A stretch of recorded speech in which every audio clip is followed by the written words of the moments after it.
Well, I guess since we're on this topic, I want to know if you were surprised by public reaction for any of the other things that were sort of a contentious issue, at least for folks who would come to speak at the city council meetings. And just to give you a few examples, I want to mention the Skagit station issue.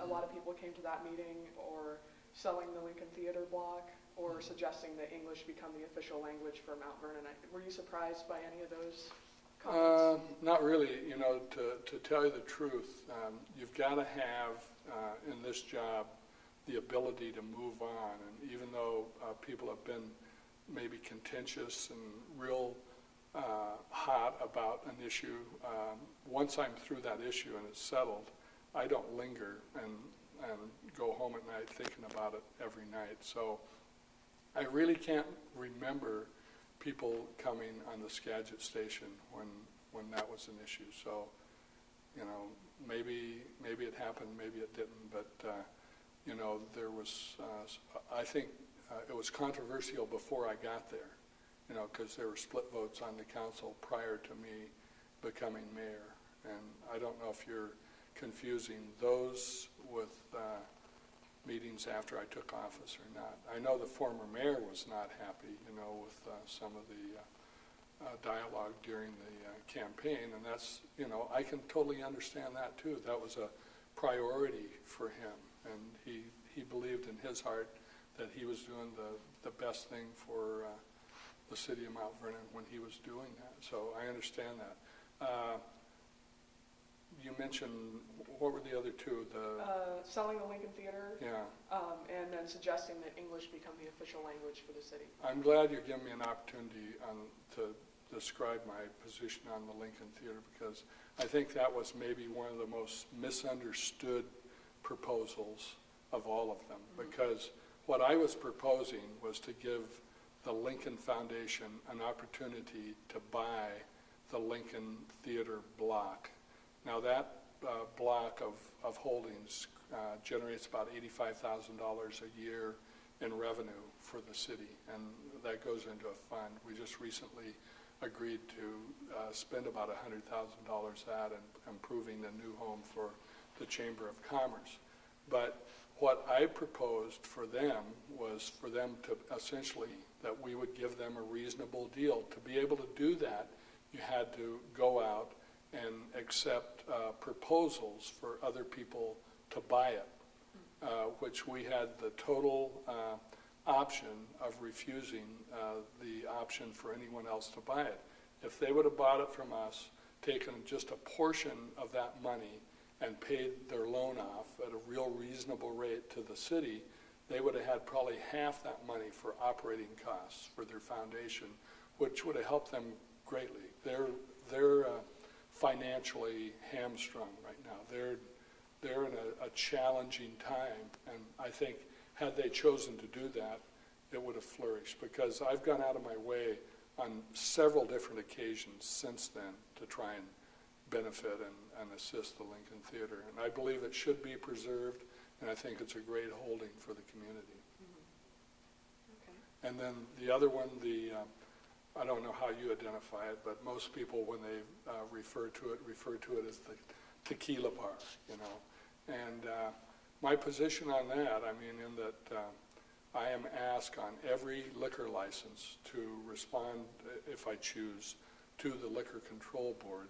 I didn't like the location, and I didn't like it before that particular application was made, and I didn't like it on that application. After a period of time, I took a further evaluation of it. I went and visited their restaurant in Clinton, or somewhere over in the Island County, or Snohomish County. I went over, and I guess it was Island, and visited that, and had a meal there, and got to know the people that were applicants, and decided to withdraw my letter of opposition. I came to the conclusion where I thought if anybody was going to make that a successful site, that this family had a chance of doing it. So do you think that public opinion has influenced any of your decisions?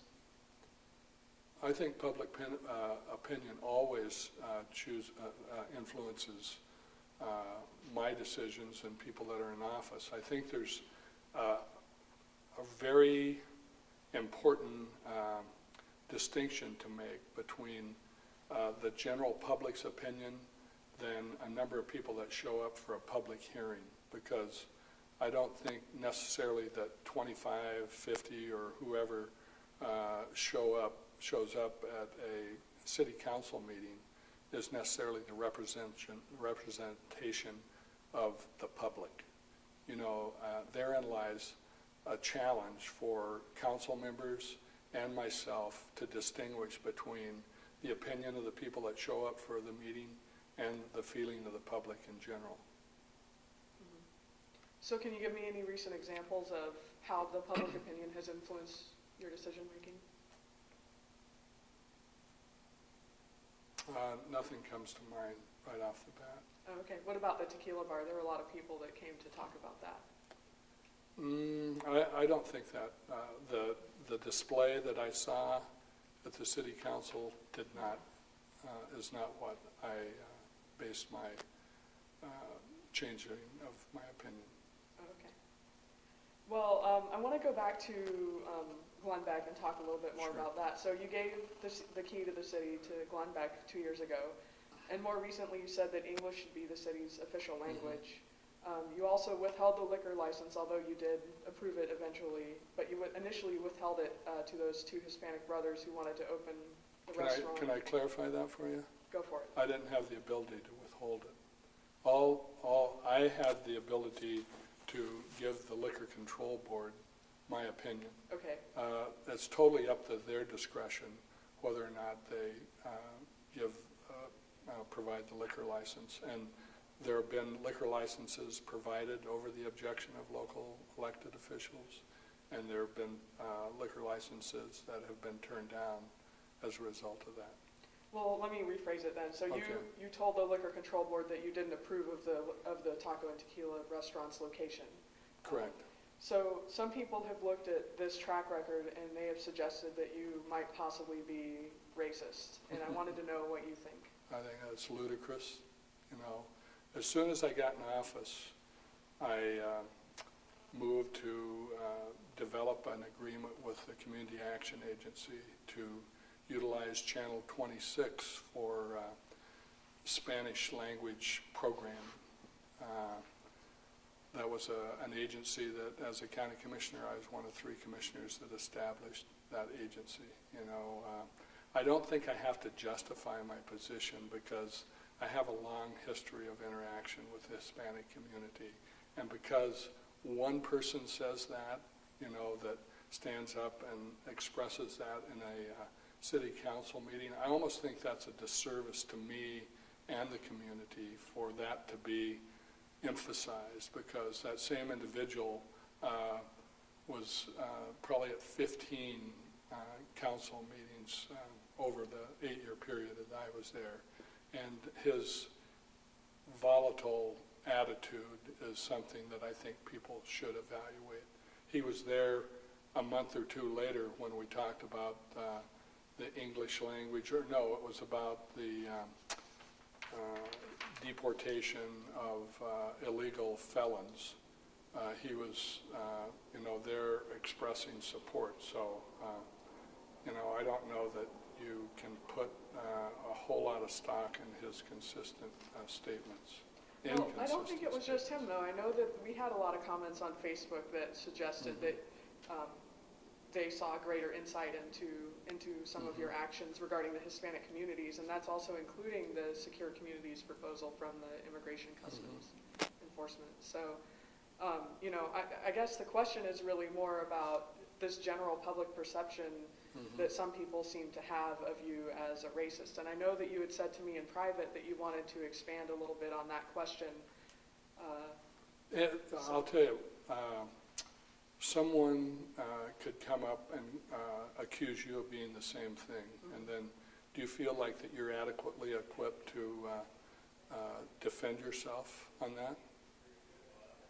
The way you write your articles, you know, that you I don't think anyone's ever accused me of being a racist. Well, but they could, though. They could. What I'm saying is, and so you're not immune to it, you know, and so I don't really feel like I have to defend myself because I have a long history of interaction with the Hispanic community, had Hispanic partners in business and, you know, right on down the line. So, you know, as far as I'm concerned, I've demonstrated who I am and what I am, and that's basically all I have to say about it. Okay. Well, you're welcome to elaborate. I think we have some time. Well, So. I don't know how much more than I can elaborate on that, you know. I mean, you know, someone made an accusation and it's not true. Okay. Let's see. Oh, talking about secure communities, that was a program that was pretty unpopular with the local Hispanic community. I think you recall that there were a lot of people at that meeting when you had the Immigration and Customs Enforcement official come in and give their presentation. It seemed, though, that that was really sort of out of the blue. I don't think that was something that was necessarily in our area's public dialogue. And even the local sheriff didn't support secure communities in its current form. And I want to know why you thought it was time then to discuss secure communities with the city council. Because I had had several meetings with ICE and with the sheriff and with the police chiefs from around the cities in Skagit County. And the sheriff, you might say that he was opposed to it.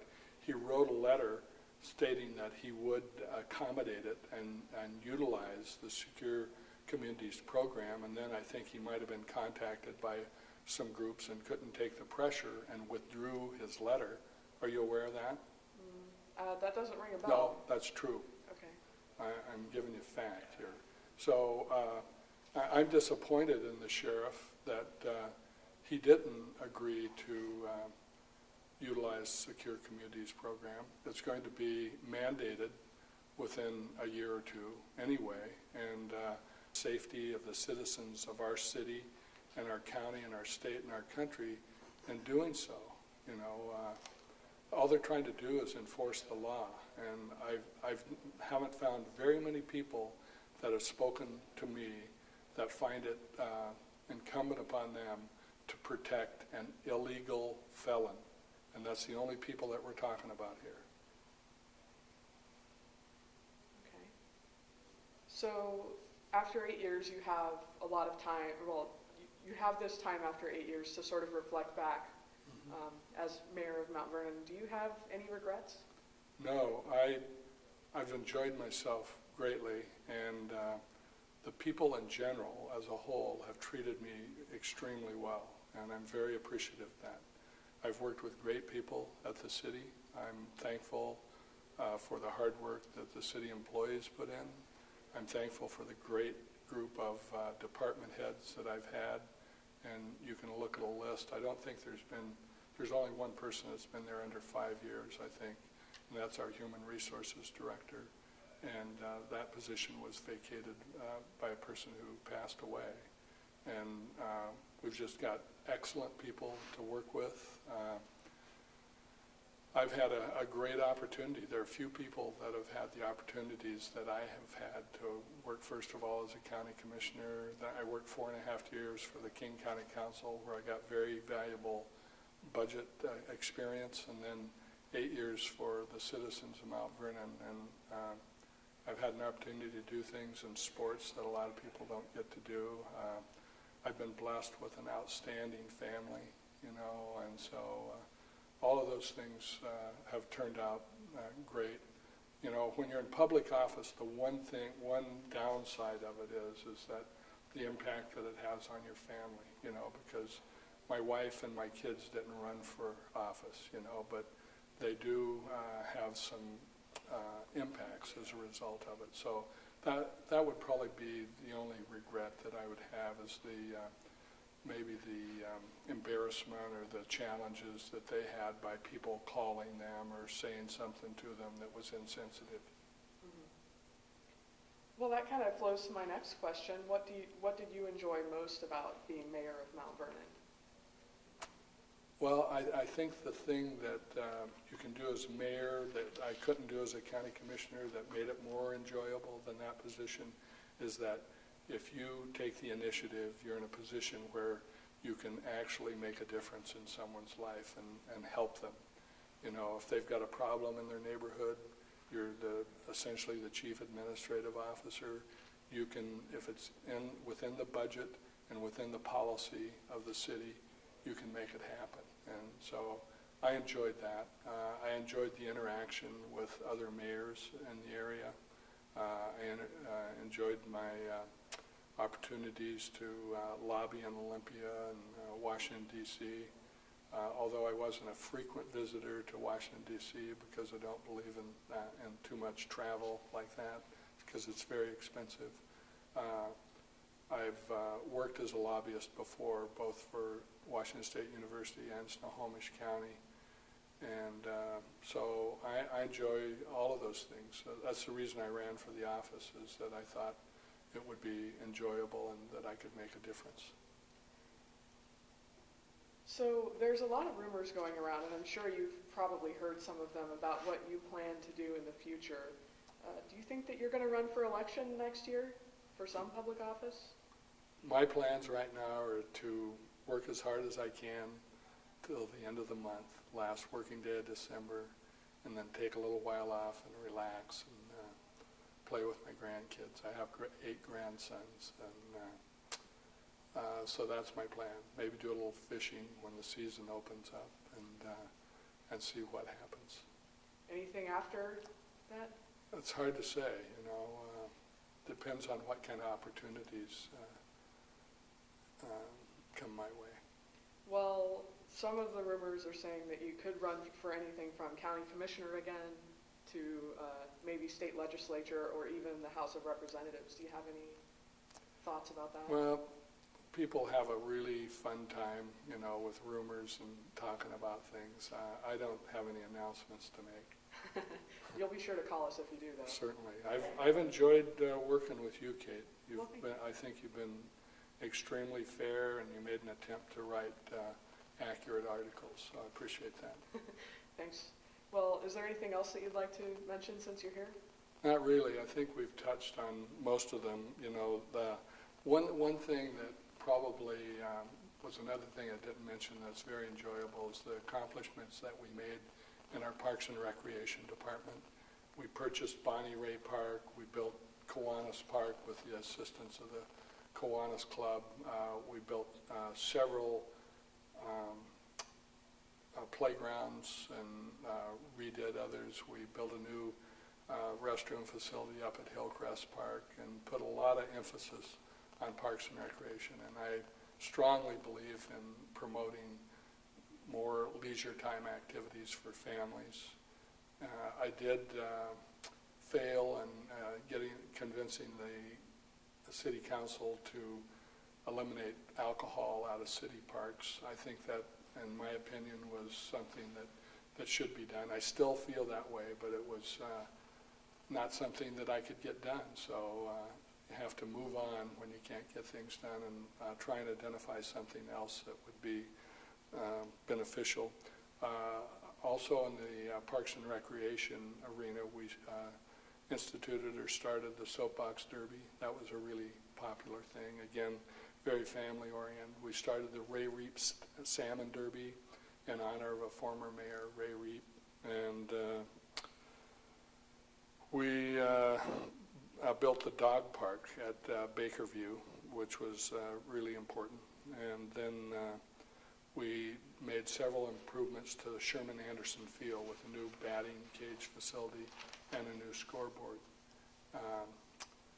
The other thing that I haven't mentioned that was probably that's the biggest transportation project to hit Mount Vernon in decades is the extension of LaVenture Road to Anderson Road and eventually down to I-5. That's a huge project. In total, maybe in the neighborhood of $20 million. We already completed the first phase of it, which brought it down to Blackburn. That was a great accomplishment, made available because of people at the federal level and the stimulus package giving us some money to do that. But the project from Blackburn down here to your site is going to be extremely important. We'll go out for bid. I say we, I won't be here, but They will go out for bid in January for that project and to be completed in the next construction season. And this end of it was already completed by Skagit Valley Publishing and the business straight across the street. And so I'm also very proud of that, as well as the improvement of Riverside and College Way and Freeway Drive. Those projects that help traffic along that College Way corridor were very important. Well, did anyone have any questions from the gallery here? Do you have any words of wisdom for the incoming mayor? You know, just be patient, you know, which is something I alluded to previously. I wish her good luck because I want the city of Mount Vernon to continue to progress and have a great future. Don't get discouraged in the first month or two or first year, because your head's going to be spinning from all the different things that you have to deal with. It'll be a fairly steep learning curve. And don't make impulsive or quick decisions, you know, and listen to the people around you. You've got a lot of people surrounding you that have a lot of institutional knowledge. Try and utilize that for not only the betterment of the city, but for her betterment. Well, Mayor Norris, thank you so much for You coming bet. in and spending Thank you. time with us. I appreciate it. Your time. Thank you.